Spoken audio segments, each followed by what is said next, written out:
Ortodoxia, de G. K. Chesterton. Capítulo 5. Narração Beth Gravina.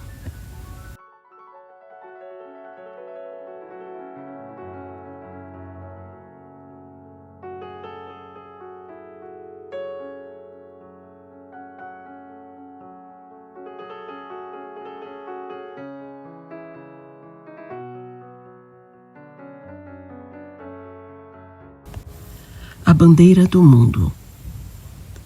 Quando eu era menino, havia 2 homens curiosos correndo por aí que eram chamados de o otimista e o pessimista. Eu mesmo usei constantemente as palavras, mas confesso com alegria que nunca tive uma ideia muito especial do que elas significavam. A única coisa que poderia ser considerada evidente era que eles não poderiam dizer o que diziam, pois a explicação verbal comum era que o otimista achava que este mundo era o melhor possível, enquanto o pessimista achava que era o pior possível. Sendo ambas as afirmações obviamente um disparate, tinha-se de procurar outras explicações. Um otimista não poderia significar um homem que achava tudo certo e nada errado, pois isso é sem sentido. É como chamar tudo de direito e nada de esquerdo. Considerando tudo, cheguei à conclusão de que o otimista pensava que tudo era bom, exceto o pessimista, e que o pessimista pensava que tudo era ruim, exceto ele mesmo. Seria injusto omitir completamente da lista a definição misteriosa, mas sugestiva, dita por uma garotinha. Um otimista é um homem que cuida dos próprios olhos e um pessimista é um homem que cuida dos próprios pés. Não tenho certeza se essa não é a melhor definição de todas. Existe até uma espécie de verdade alegórica nela, pois talvez pudesse haver uma distinção proveitosa entre aquele pensador mais sombrio que pensa apenas em nosso contato com a terra, momento a momento, e aquele pensador mais feliz que considera, de preferência, nosso principal poder de visão e de escolher o caminho. Mas esse é um erro profundo nessa alternativa entre o otimista e o pessimista. A suposição dela é que um homem critica este mundo como se estivesse procurando casa, como se lhe estivesse sendo mostrado um novo conjunto de apartamentos. Se um homem viesse para este mundo procedendo de algum outro mundo em plena posse de seus poderes, ele poderia discutir se a vantagem dos bosques no verão compensaria a desvantagem dos cães loucos, assim como um homem que procura alojamento poderia compensar a ausência de vista para o mar com a presença de um telefone. Mas nenhum homem está nesta posição. Um homem pertence a este mundo antes de começar a perguntar se é bom pertencer a ele. Ele lutou pela bandeira e muitas vezes obteve vitórias heróicas para a bandeira muito antes de se alistar. Para colocar de modo breve o que parece ser o assunto essencial, ele tem uma lealdade muito antes de ter alguma admiração. No último capítulo, foi dito que o sentimento primário de que este mundo é estranho e ainda assim atraente é mais bem expresso em contos de fadas. O leitor pode, se quiser, atribuir o próximo estágio àquela literatura belicosa e até mesmo ginga. Nota 73. No final do século XIX, gingo era, na Inglaterra, alcunha dada a quem era favorável a uma guerra imediata contra a Rússia.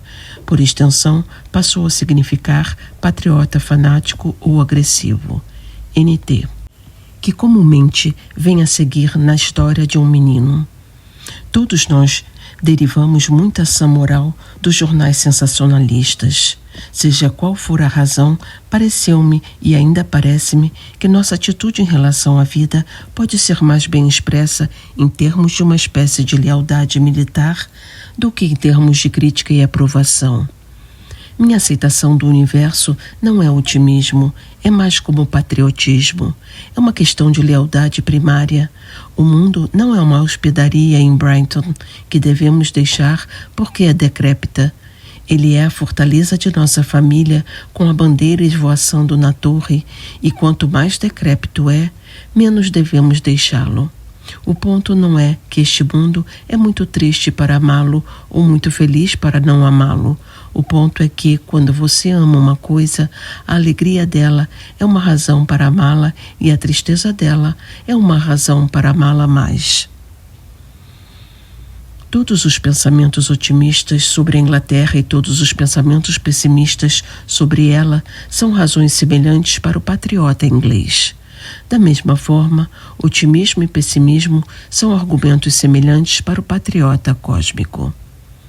Vamos supor que sejamos confrontados com uma coisa desesperada. Digamos, Pimlico. Nota 75. Distrito residencial na Londres Central, caracterizado por jardins públicos, grandes casas do século XIX e muitos hotéis. Chesterton refere-se ao declínio que a região sofreu no século XIX, principalmente após a Grande Praga e o Grande Incêndio, e as tentativas do início do século XX de revigorá-lo. Por causa da proximidade, muitos membros do parlamento moravam no distrito. Se pensarmos o que realmente é melhor para Pimlico, descobriremos que o fio do pensamento leva ao trono ou ao místico e ao arbitrário. Não é suficiente para um homem desaprovar Pimlico. Nesse caso, ele simplesmente cortará a garganta ou se mudará para Chelsea. E certamente não é suficiente para um homem aprovar Pimlico, pois então Pimlico permanecerá, o que seria horrível. A única saída é que alguém ame Pimlico.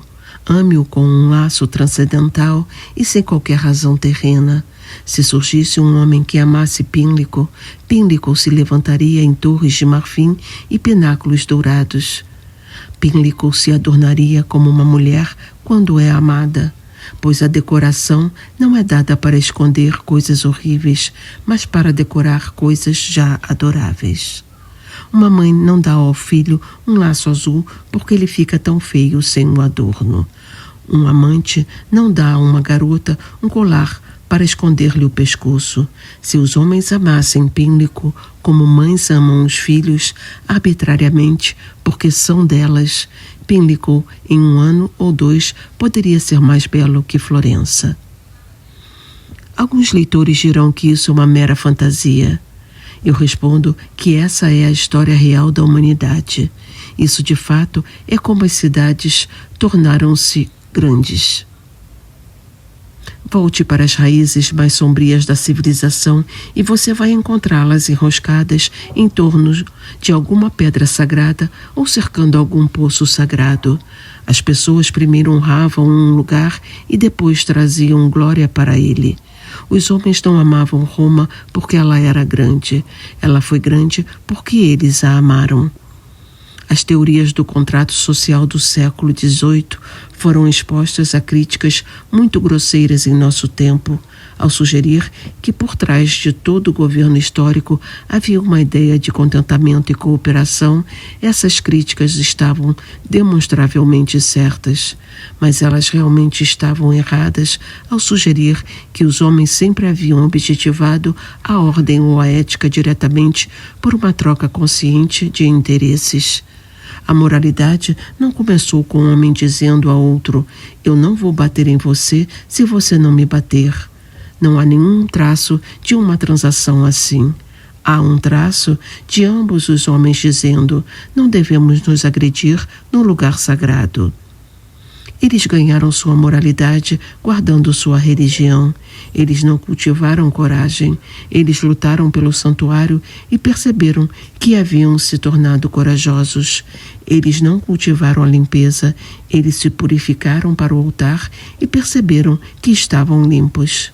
A história dos judeus é o único documento antigo conhecido pela maioria dos ingleses, e os fatos podem ser julgados de modo suficiente a partir disso.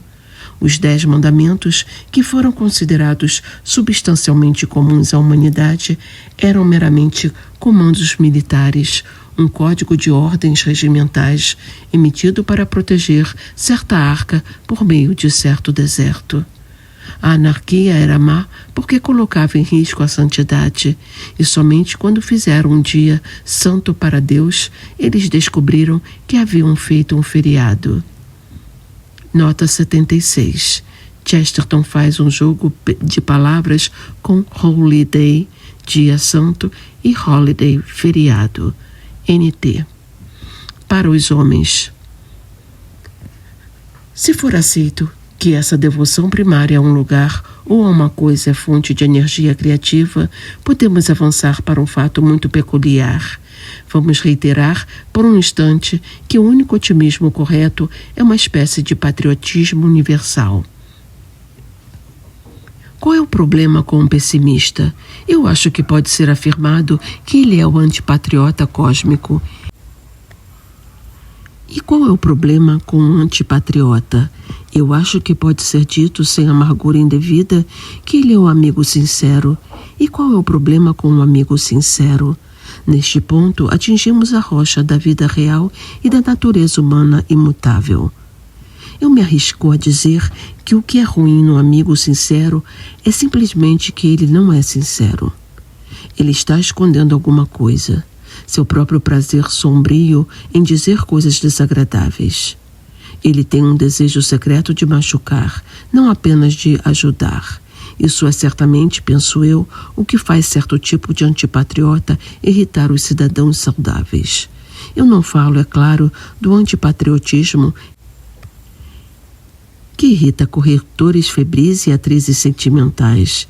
Isso é apenas patriotismo falando de modo claro. Um homem que diz que nenhum patriota deve atacar a guerra dos boeres até que ela termine não merece uma resposta inteligente. Ele está dizendo que nenhum bom filho deve avisar a mãe sobre um penhasco até que ela caia dele. Mas há um antipatriota que sinceramente irrita homens honestos e a explicação para isso é que penso eu o que sugeri.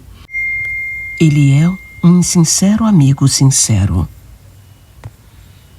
O homem que diz, lamento dizer que estamos arruinados, mas não lamenta. E pode ser dito sem retórica que ele é um traidor, pois está usando aquele feio conhecimento que lhe permitiu fortalecer o exército a fim de desencorajar as pessoas de se alistarem. Por estar autorizado a ser pessimista como conselheiro militar, ele está sendo pessimista como sargento de recrutamento. Exatamente da mesma forma que o pessimista, que é o antipatriota cósmico, usa a liberdade que a vida permite a seus conselheiros com o intuito de afastar as pessoas da bandeira dela. Admitindo que ele declara apenas fatos, ainda é essencial saber quais são suas emoções, qual é seu motivo. Pode ser que 1.200 homens em Tottenham, nota 78, distrito na região de norte de Londres, estejam com varíola. Mas queremos saber se isso é afirmado por algum grande filósofo que quer amaldiçoar os deuses ou apenas por algum clérigo comum que quer ajudar os homens.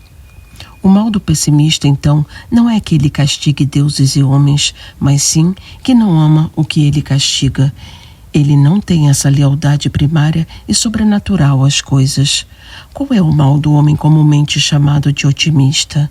Obviamente, sente-se que o otimista, desejando defender a honra deste mundo, defenderá o indefensável. Ele é o gingo do universo. Ele dirá, meu cosmos, certo ou errado. Ele estará menos inclinado à reforma das coisas. É mais inclinado a uma espécie de resposta oficial vinda de um dos líderes da Câmara dos Comuns a todos os ataques, acalmando cada um com garantias. Ele não lavará o mundo, mas caiará o mundo. Tudo isso, o que é verdade para um tipo de otimista, nos leva ao ponto realmente interessante da psicologia, que sem isso não poderia ser explicado. Dizemos que deve haver uma lealdade primordial à vida.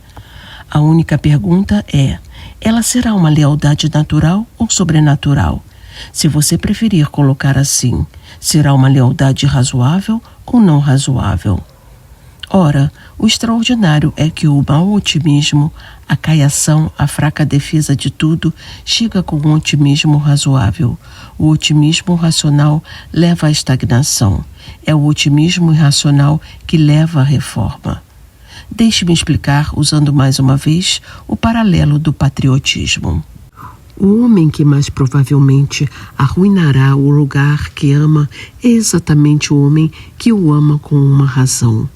O homem que melhorará o lugar é o homem que o ama sem uma razão. Se o homem ama alguma característica de Pimlico, o que parece improvável, ele poderá vir a defender aquela característica contra Pimlico. Mas se simplesmente ama Pimlico, ele pode devastá-lo e transformá-lo na Nova Jerusalém. Não nego que a reforma possa ser excessiva, eu só digo que é o patriota místico que reforma. O mero autocontentamento do jingle é mais comum entre aqueles que têm alguma razão pedante para seu patriotismo. Os piores jingles não amam a Inglaterra, mas uma teoria de Inglaterra. Se amamos a Inglaterra por ser um império, podemos superestimar o sucesso com o qual governamos os hindus. Mas se amamos apenas por ser uma nação, podemos enfrentar todos os eventos, pois ela seria uma nação mesmo se os hindus nos governassem. Assim também somente permitirão que seu patriotismo falsifique a história aqueles cujo patriotismo depende da história. Um homem que ama a Inglaterra por ser inglês não dará importância a como ela surgiu. Mas um homem que ama a Inglaterra por ser anglo-saxão poderá ir contra todos os fatos por causa daquilo que imagina. Ele pode terminar como Carlyle e Freeman, sustentando que a conquista normanda foi uma conquista saxônica. Ele pode terminar em total desrazão por ter uma razão. Um homem que ama a França por ser militar vai paliar o exército de 1870. Mas um homem que ama a França por ser a França vai melhorar o exército de 1870. Isso é exatamente o que os franceses fizeram, e a França é um bom exemplo do paradoxo em operação. Em nenhum outro lugar o patriotismo é mais puramente abstrato e arbitrário. E em nenhum outro lugar a reforma é mais drástica e abrangente. Quanto mais transcendental é seu patriotismo, mais prática é sua política. Talvez o exemplo mais cotidiano dessa questão esteja no caso das mulheres e sua lealdade estranha e forte. Algumas pessoas estúpidas começaram a ideia de que, porque as mulheres, obviamente, apoiam seu próprio povo em qualquer circunstância, elas, portanto, são cegas e nada veem. Essas pessoas dificilmente conhecem alguma mulher.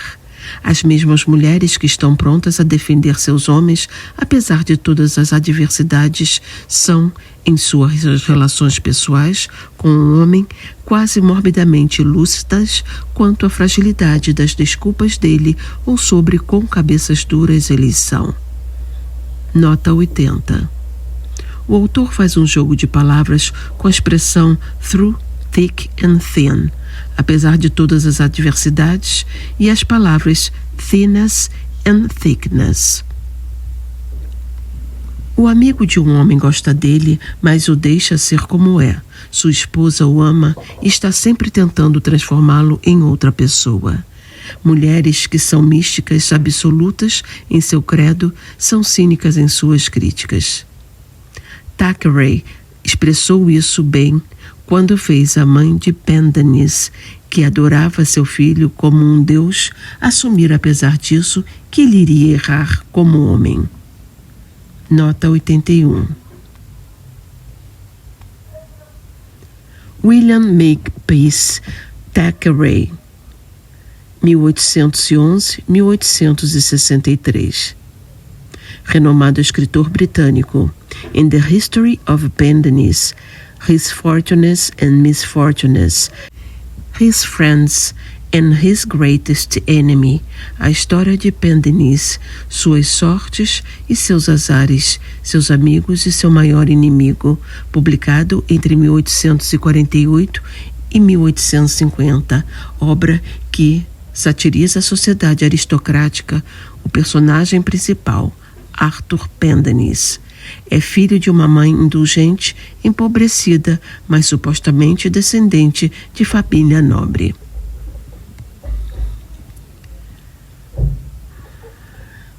Ela subestimou a virtude dele, embora superestimasse seu valor. O devoto é inteiramente livre para criticar. O fanático pode seguramente ser um cético. O amor não é cego, mas é a última coisa que ele é. O amor está obrigado, e quanto mais obrigado está, menos é cego. Pelo menos essa era a minha posição sobre tudo o que se chamava otimismo, pessimismo e aperfeiçoamento. Antes de qualquer ato cósmico de reforma, devemos ter um pacto cósmico de fidelidade. Um homem deve estar interessado na vida para então poder estar desinteressado em seus pontos de vista sobre ela. Meu filho, dá-me o teu coração. Nota do tradutor. Provérbios 23, 26. O coração deve estar fixo na coisa certa. No momento em que temos um coração fixado, temos uma mão livre. Preciso fazer uma pausa para antecipar uma crítica óbvia. Será dito que uma pessoa racional aceita o mundo como uma mistura de bem e mal, com uma satisfação decente e uma resistência decente. Mas essa é exatamente a atitude que afirmo ser defeituosa. Ela é, eu sei, muito comum nestes dias. Ela foi perfeitamente descrita naquelas linhas tranquilas de Matthew Arnold. Nota do tradutor. Matthew Arnold, 1822 a 1888, poeta e crítico literário e social inglês, conhecido por seus ataques clássicos aos gostos e costumes contemporâneos dos bárbaros, à aristocracia, dos filisteus, à classe média comercial e à população, que são mais piegas e blasfemas do que os gritos de Schopenhauer. O suficiente vivemos. Se uma vida de grandes resultados tão destituída, embora suportável, dificilmente pareça merecer essa pompa de mundos, essa dor de nascer. Eu sei que esse sentimento enche nossa época e penso que ele congela nossa época. Para nossos propósitos titânicos de fé e revolução, o que precisamos não é a aceitação fria do mundo como um compromisso, mas uma maneira pela qual possamos odiá-lo de todo o coração e de todo o coração amá-lo. Não queremos que alegria e raiva se neutralizem mutuamente e produzam um contentamento carrancudo. Queremos um deleite e um descontentamento mais ferozes. Temos de sentir o universo uma só vez como um castelo de ogro a ser invadido e também como nossa própria cabana a qual podemos voltar à noite. Ninguém duvida de que um homem comum possa dar-se bem com este mundo, mas nós precisamos não de força suficiente para dar-nos bem com ele, e sim de força suficiente para fazê-lo dar-se bem. O homem comum pode odiá-lo o suficiente para mudá-lo e ainda assim amá-lo o suficiente para pensar que vale a pena mudá-lo. Ele pode olhar para o bem colossal do mundo sem antes sentir condescendência. Ele pode olhar para seu mal colossal sem antes sentir desespero. Ele pode, em suma, ser ao mesmo tempo não apenas um pessimista e um otimista, mas um pessimista fanático e um otimista fanático. Ele é pagão o suficiente para morrer pelo mundo e cristão o suficiente para morrer por ele.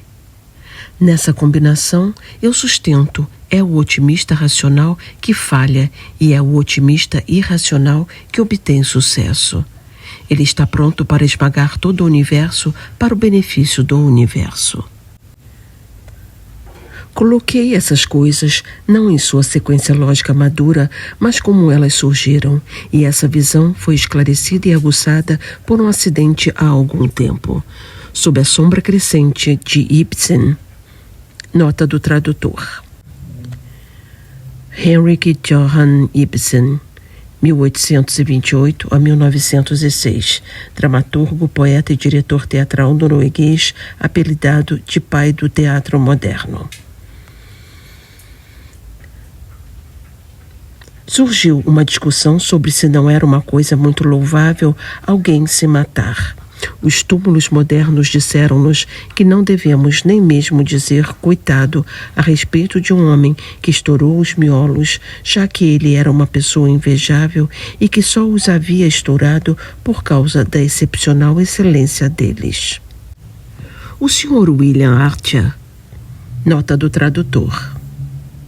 William Archer, 1856 a 1924, escritor e crítico teatral escocês, patrono das peças de Ibsen e amigo de Bernard Shaw. Chegou a sugerir que na Era de Ouro haveria máquinas acionadas por uma moeda de 1 centavo com as quais um homem poderia se matar gastando quase nada. Em tudo isso, eu me vi totalmente hostil a muitos que se consideravam liberais e humanos. Não apenas o suicídio é um pecado, ele é o pecado. É um mal supremo e absoluto a recusa em se interessar pela existência, a recusa em fazer o pacto de lealdade à vida. O homem que mata um homem, mata um homem. O homem que se mata, mata todos os homens. No que lhe diz respeito, ele apaga o mundo.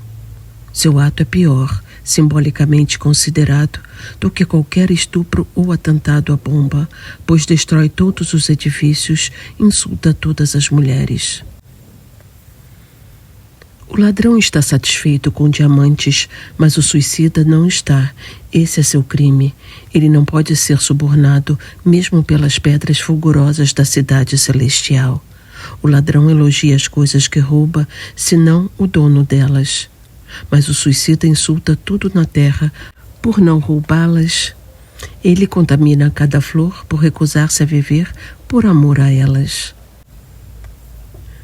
Não há uma minúscula criatura no cosmos a quem sua morte não seja um escárnio. Quando um homem se pendura em uma árvore, as folhas podem cair de raiva e os pássaros voarem com fúria, pois cada um deles recebeu uma afronta pessoal. Sem dúvida, pode haver desculpas emocionais patéticas para o ato. Elas muitas vezes são dadas para os estupros e quase sempre são dadas para as bombas. Mas no que diz respeito a esclarecer ideias e ao significado inteligente das coisas, há muito mais verdade racional e filosófica no sepultamento nos cruzamentos de estradas e na estaca cravada no corpo. Nota do tradutor. A Igreja Católica proibiu o enterro de suicidas no solo consagrado dos cemitérios. Quando ocorria, eram sepultados com uma estaca cravada, afastados dos demais túmulos, mas eram preferencialmente enterrados nos confins da cidade ou em cruzamentos de estradas, do que nas máquinas automáticas suicidas de Archer. Existe um significado em enterrar o suicida afastado dos demais. O crime do homem é diferente de outros crimes, pois torna impossíveis até mesmo outros crimes. Mais ou menos na mesma época, li um comentário solene de certo pensador livre. Ele disse que um suicida era tão somente o mesmo que um mártir. A evidente falácia da afirmação ajudou a esclarecer a questão. Obviamente, um suicida é o oposto de um mártir. Um mártir é um homem que se importa tanto com algo fora dele que se esquece da própria vida. Um suicida é um homem que se preocupa tão pouco com qualquer coisa fora dele que quer ver o fim de tudo. Um quer que algo comece, o outro quer que tudo termine.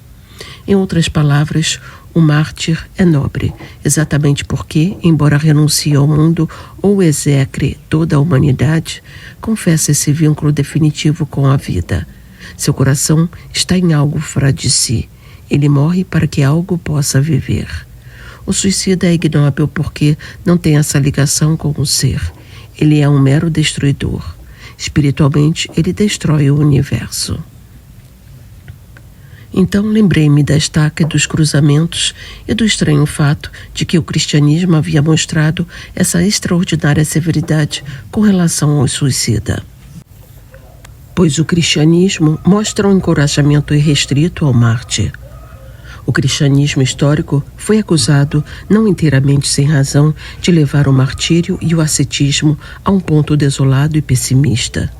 Os primeiros mártires cristãos falavam da morte como uma horrível felicidade. Eles blasfemaram dos belos deveres do corpo. O aroma do desocupado túmulo de ao longe era para eles como um campo de flores. Tudo isso pareceu a muitos a própria poesia do pessimismo. No entanto, há a estaca do cruzamento de estradas para mostrar o que o cristianismo pensava do pessimista. Esse foi o primeiro da longa sucessão de enigmas com o qual o cristianismo entrou em discussão. E veio com ele uma peculiaridade da qual terei de falar mais marcadamente, como uma nota de todas as noções cristãs, mas que de modo distinto começou nesse enigma. A atitude cristã em relação ao mártir e ao suicida não era como é tão frequentemente afirmado na moral moderna. Não era uma questão de grau, não havia uma linha que devesse ser traçada em algum lugar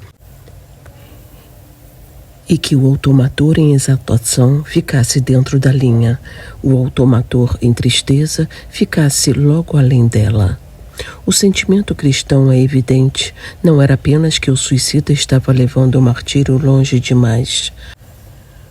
O sentimento cristão era furiosamente a favor de um e furiosamente contra o outro.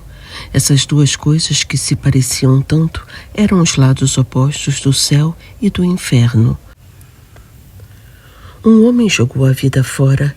Ele era tão bom que seus ossos secos podiam curar cidades com pestilência.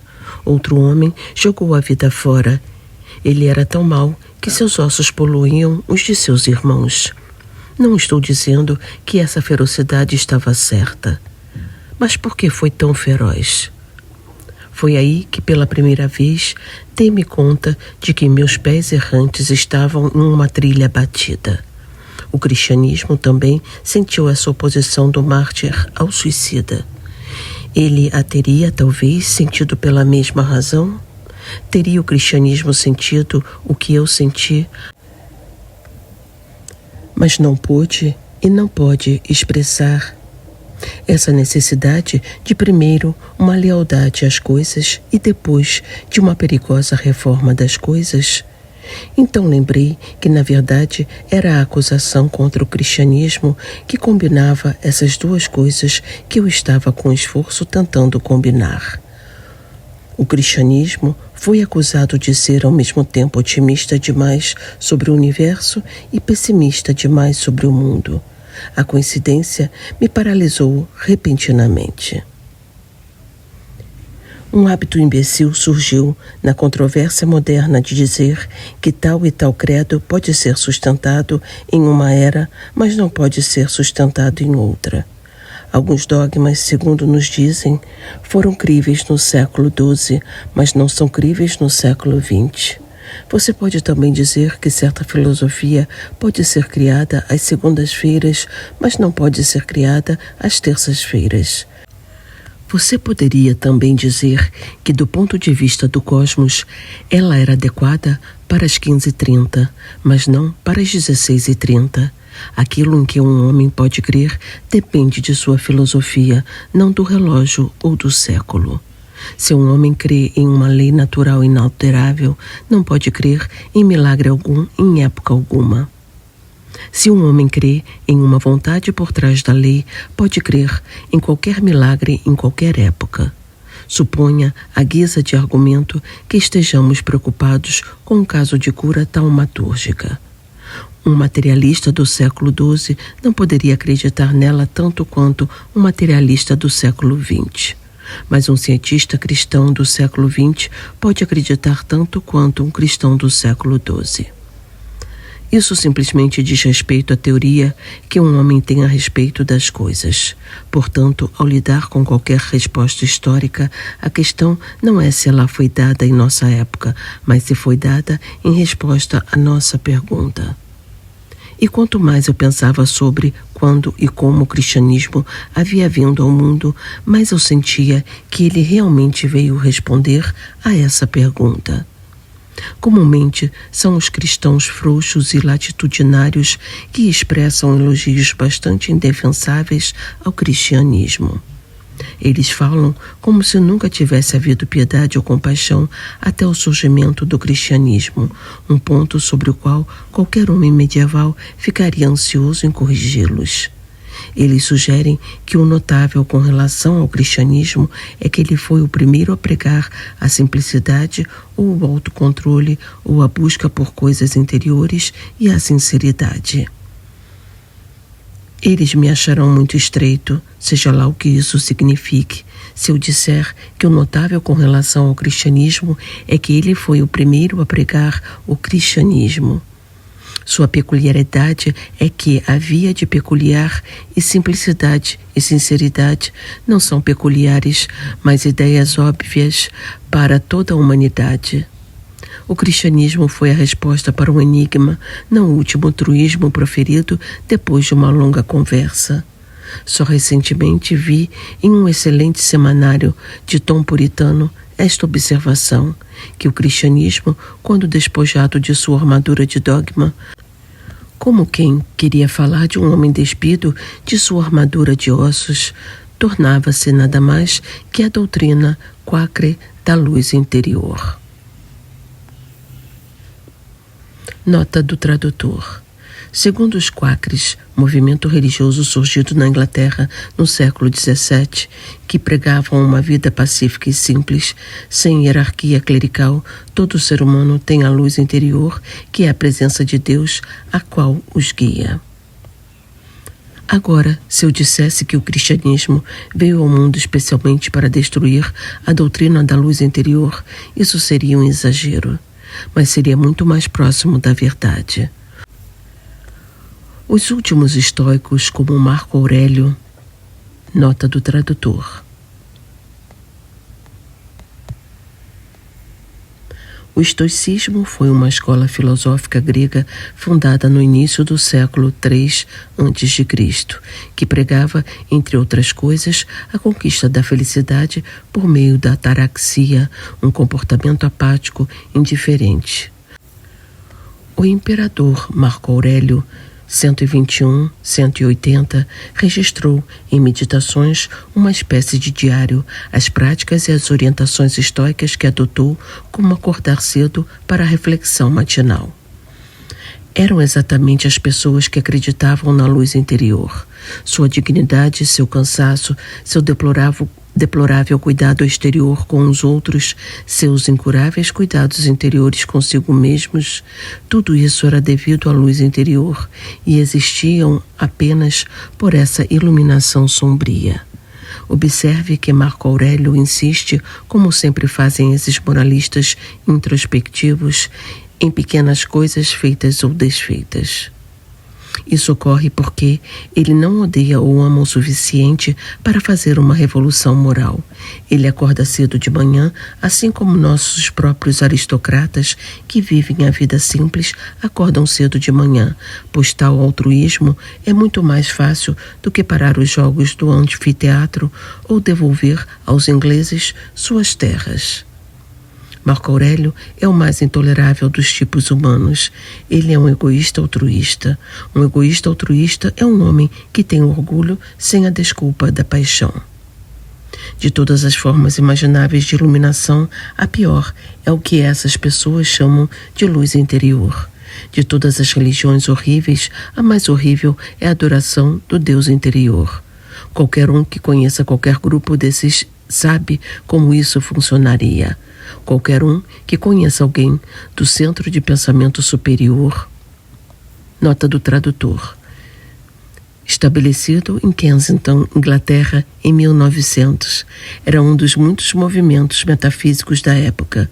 Propunha-se a manter o ensino definitivo sobre a unicidade de Criador e criação, causa e efeito. Sabe como funciona? Dizer que João deve adorar o Deus dentro dele vem a significar que João deve adorar João. Deixe João adorar o sol ou a lua, qualquer coisa em vez da luz interior. Deixe João adorar gatos ou crocodilos, se conseguir encontrar algum desses na rua, mas não o Deus interior. O cristianismo veio ao mundo em primeiro lugar para afirmar com violência que o homem não tem que olhar somente para dentro, mas olhar para fora, contemplar com espanto e entusiasmo uma companhia divina e um capitão divino.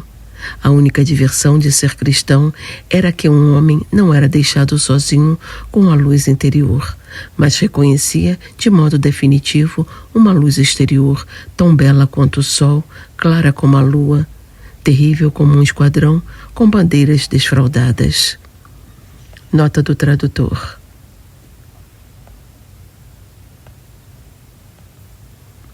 Cântico dos Cânticos 6.4. Mesmo assim, será bom João não adorar o sol e a lua.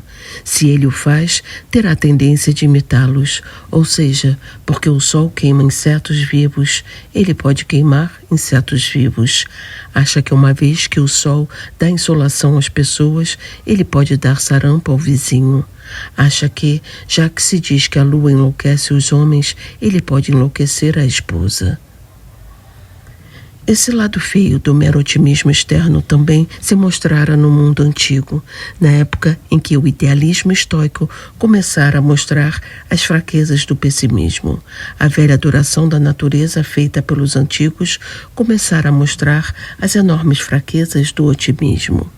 A adoração da natureza é natural o suficiente enquanto a sociedade é jovem, ou, em outras palavras, o panteísmo está certo desde que seja o culto de Pan. Nota do tradutor. O autor faz um jogo de palavras com panteísmo e Pan. Panteísmo é a adoração da natureza em que Deus é visto em tudo o que existe. Pan é o deus grego de bosques, campos, rebanhos e pastores. Ele tem orelhas, chifres e pernas de bode. Mas a natureza tem um lado que a experiência e o pecado não demoram a descobrir, e não é loucura dizer do Deus Pan que ele logo mostrou o casco fendido. A única objeção à religião natural é que, de alguma forma, ela sempre se torna antinatural. Um homem ama a natureza pela manhã por causa da inocência e da amabilidade dela, e se ainda a ama ao cair da noite, é por causa da escuridão e da crueldade dela. Ele se banha de madrugada em águas límpidas, assim como o homem sábio dos estoicos. Mas, de algum modo, no trevoso fim do dia, ele se banha em sangue quente de touros, assim como Juliano, o apóstata. Nota do tradutor. Flávio Cláudio Juliano, 331 a 363, último imperador pagão do mundo romano, recebeu a alcunha de O Apóstata por não professar a fé cristã e atacá-la duramente, como em sua obra contra os galileus, e por adotar antigas crenças pagãs greco-romanas. A mera busca da saúde sempre leva a algo insalubre. A natureza física não deve ser objeto direto de obediência. Deve ser apreciada, não adorada. Estrelas e montanhas não devem ser levadas a sério. Se forem, terminaremos onde a adoração pagã da natureza terminou. Porque a terra é gentil, podemos imitar todas as suas crueldades. Porque a sexualidade é sensata, todos nós podemos enlouquecer com a sexualidade. O mero otimismo alcançou seu término insano e apropriado. A teoria de que tudo era bom se tornou uma orgia de tudo o que era ruim. Do outro lado, nossos pessimistas idealistas eram representados pelo velho remanescente dos estoicos. Marco Aurélio e seus amigos realmente desistiram da ideia de qualquer Deus no universo e olhavam apenas para o Deus interior. Eles não tinham esperança de qualquer virtude na natureza e quase nenhuma esperança de qualquer virtude na sociedade. Eles não tinham interesse suficiente no mundo exterior para destruí-lo ou para revolucioná-lo. Eles não amavam a cidade o suficiente para atear fogo a ela. Assim, o mundo antigo estava exatamente em nosso próprio desolado dilema. As únicas pessoas que realmente desfrutavam deste mundo estavam ocupadas em desmembrá-lo, e as pessoas virtuosas não se importavam o suficiente com as outras para derrubá-las. Nesse dilema, igual ao nosso, o cristianismo de repente entrou em cena e ofereceu uma resposta singular que o mundo, por fim, aceitou como a resposta.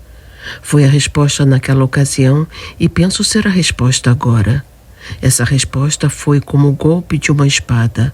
Ela separou e em nenhum sentido provocou uma união de cunho sentimental. Em resumo, ela dividiu Deus do cosmos. Aquela transcendência e distinção da divindade que alguns cristãos agora querem remover do cristianismo era realmente a única razão pela qual alguém queria ser cristão. Foi o ponto principal da resposta cristã ao infeliz pessimista e ao ainda mais infeliz otimista. Como estou aqui somente preocupado com o problema particular deles, indicarei apenas brevemente essa grande sugestão metafísica. Todas as descrições do princípio criador ou sustentador das coisas devem ser metafóricas, porque elas devem ser verbais. Assim, o panteísta é forçado a falar de Deus em todas as coisas como se estivesse em uma caixa. Assim, o evolucionista tem em seu próprio nome a ideia de ser desenrolado como um tapete. Todos os termos religiosos e irreligiosos estão abertos a essa acusação. A única questão é se todos os termos são inúteis ou se é possível, com uma dessas expressões, cobrir uma ideia distinta sobre a origem das coisas. Eu acho que é possível e, evidentemente, o evolucionista o faz, ou ele não falaria sobre evolução. E a frase raiz para todo o teísmo cristão era esta: Deus era um criador como um artista é um criador. Um poeta é tão separado de seu poema a ponto de falar dele como uma pequena coisa de que se livrou. Mesmo ao trazê-lo à luz, ele o jogou fora. Esse princípio de que toda a criação e procriação é uma ruptura é pelo menos tão constante através do cosmos quanto o princípio evolucionário de que todo crescimento é uma ramificação. Uma mulher perde um filho ao mesmo tempo em que dá à luz um filho. Toda a criação é separação. O nascimento é uma despedida tão solene quanto a morte. O princípio filosófico primordial do cristianismo era que esse divórcio no ato divino de fazer, tal como separar o poeta do poema ou a mãe da criança recém-nascida, era a verdadeira descrição do ato pelo qual a energia absoluta fez o mundo. Segundo a maioria dos filósofos, Deus, ao fazer o mundo, escravizou-o. Segundo o cristianismo, ao fazê-lo, ele o libertou. Deus havia escrito não tanto um poema, mas mais uma peça. Uma peça que ele planejara como perfeita, a qual, porém, necessariamente havia sido deixada para atores humanos e diretores de cena, que desde então têm feito dela uma grande confusão. Discutirei a verdade desse teorema depois. Aqui tenho apenas de ressaltar com que surpreendente suavidade se passou o dilema que discutimos neste capítulo. Desse modo, pelo menos alguém poderia ficar ao mesmo tempo feliz e indignado sem se degradar a ser pessimista ou otimista. Nesse sistema, alguém poderia lutar contra todas as forças da existência sem abandonar a bandeira da existência. Pode-se estar em paz com o universo e ainda estar em guerra com o mundo. São Jorge ainda poderia lutar contra o dragão, por maior que se tornasse um monstro no cosmos, embora ele fosse maior que as grandes cidades ou maior que as colinas eternas. Se fosse tão grande quanto o mundo, ele ainda poderia ser morto em nome do mundo. São Jorge não teve de considerar quaisquer probabilidades ou proporções óbvias na escala das coisas, mas apenas o segredo original do escopo delas. Ele pôde brandir a espada para o dragão, mesmo que este seja todas as coisas. Mesmo que os céus vazios sobre a cabeça sua sejam apenas o enorme arco das mandíbulas abertas do dragão. E então seguiu-se uma experiência impossível de descrever. Era como se eu estivesse cambaleando desde o nascimento entre duas máquinas enormes e incontroláveis, de formatos diferentes e sem conexão aparente, o mundo e a tradição cristã. Eu encontrara esta falha no mundo. O fato de que é preciso, de alguma forma, encontrar um meio de amar o mundo sem confiar nele. De alguma forma, é preciso amar o mundo sem ser mundano. Encontrei esta destacada característica da teologia cristã como uma espécie de rígido aguilhão. A insistência dogmática de que Deus era pessoal e fizera um mundo separado de si mesmo. O aguilhão do dogma encaixava-se exatamente na falha do mundo. Evidentemente, ele foi pensado para estar ali, e então a coisa estranha começou a acontecer. Quando essas duas partes das duas máquinas se juntaram, uma após a outra, todas as outras partes se encaixaram e se ajustaram com misteriosa exatidão. Eu poderia ouvir peça após peça que estava por cima de todo o maquinário caindo em seu lugar, como uma espécie de clique de alívio. Quando uma peça foi para seu lugar, todas as outras partes foram repetindo essa retidão, como relógio após relógio bate ao meio-dia. Instinto após instinto, como respondido por doutrina após doutrina. Ou, para variar a metáfora, eu era como alguém que avançava em um país hostil para tomar uma poderosa fortaleza, e quando aquele forte caiu, todo o país se rendeu e se colocou unânime atrás de mim. Toda a terra foi iluminada, por assim dizer, voltando aos primeiros campos da minha infância. Todas aquelas fantasias cegas de infância, que no 4º capítulo tentei em vão delinear na escuridão, tornaram-se subitamente transparentes e sensatas. Eu estava certo quando sentia que rosas eram vermelhas por algum tipo de escolha. Era a escolha divina. Eu estava certo quando sentia que quase preferiria dizer que a grama era da cor errada e dizer que por necessidade deveria ser desta cor. Poderia, na verdade, ser de qualquer outra. Minha sensação de que a felicidade dependia do estranho fio de uma condição significativa, por fim, alguma coisa. Significava toda a doutrina da queda.